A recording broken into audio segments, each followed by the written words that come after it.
In the 2024 vice presidential debate, J.D. Vance and Tim Walz were both actually shockingly civil toward each other, but there were still some moments that were jaw-dropping in terms of how unhinged they were. And there's no better example of this than J.D. Vance refusing to admit that Donald Trump lost the 2020 election. So this is a quote from Tim Walz. He said, "When this is over, we need to shake hands and the winner needs to be the winner. This has got to stop." Walz then pressured Vance to acknowledge that Trump lost the 2020 election. And Vance replied, "Tim, I am focused on the future." Yeah, that is a complete and utter dodge.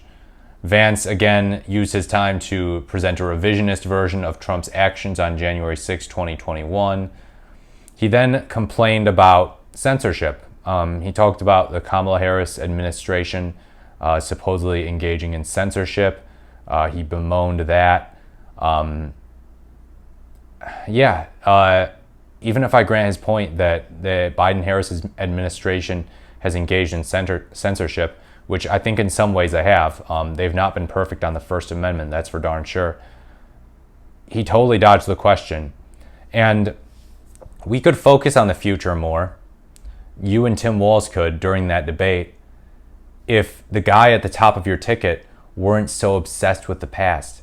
He insists to this day that they cheated to win the 2020 election, that there was fraud. He refuses to admit that he lost. And the reason that Tim Walz needs to press you about this on the debate stage is because your guy, Donald Trump, won't admit that he lost. JD, if you want people to stop bringing this up, tell the guy at the top of your ticket to admit that he lost the 2020 election. But he can't do that. He's a poor slave for the man. So yeah, I think this was the low point of the entire debate. I do. And I talked about how I thought J.D. Vance's answer on climate change was concerning, but I think that this was worse. I think Tim Walz could have gone even harder on Vance in this, because this is one of those issues where it's like night and day, you know? They're not bickering about the scope of government and what role it should play in child care or health care or regulating abortion, restrictions for certain trimesters, constitutional debates. No, this is about like serious stuff actually, in terms of how much is our country going to exist in the way that it's previously existed. Will we continue to have elections where one candidate refuses to admit that they actually lost? Or will we get back to an era that basically it was like before 2020, where the losing candidate conceded?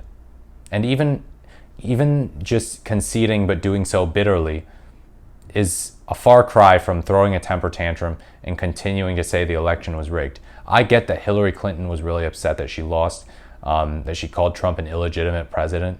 But for crying out loud, what Trump did was the next step. It was in its own area of separate from everything that we've seen since the 1700s when this nation was founded. So yeah, that is what I think was the worst moment of the debate. I think it was shockingly civil, but that doesn't mean that there wasn't flaming loads of nonsense being thrown around primarily from J.D. Vance. So yeah, as always, if you liked this video, if you found it helpful or informative, please leave a like, comment, or subscribe. I really want to grow this channel. As always, thank you so much for watching, and I look forward to speaking to you in the next video.